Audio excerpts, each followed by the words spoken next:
It's day 4 of 30 Days of Pride Education, and today we're going to talk about gender versus biological sex. I'm AJ Whitney, a high school counselor, young adult author, and certified diversity, equity, and inclusion specialist. While I have a lot of expertise in these areas, that doesn't mean that I'm immune to mistakes, so if I make a mistake, please let me know so that I can correct it.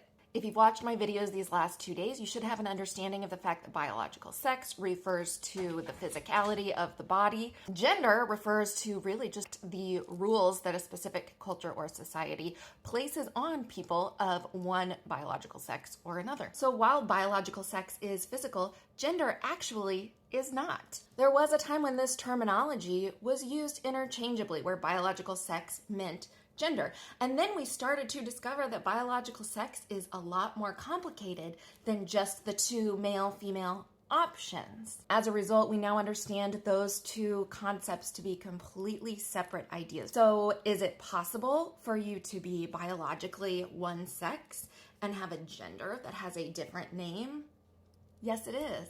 For example, you may be someone who is biologically female, but is more interested in things that are typically ascribed to the male gender. You may also have personality traits that are considered more masculine. Or you may be biologically male and have interest in things such as musical theater, which, by the way, doesn't mean you're gay.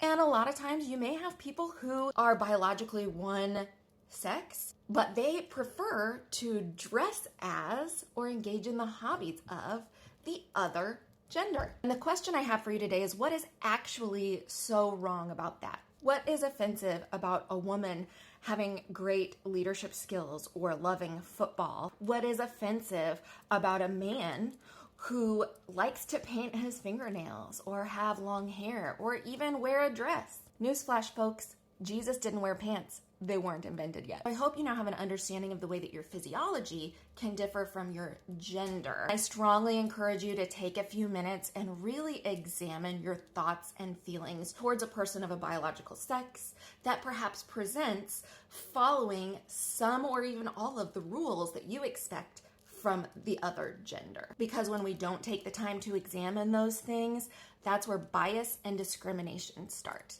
Make sure you check out the rest of my series, the previous 3 days, as well as come back tomorrow where we will be talking about pronouns and the way the human language has evolved over time.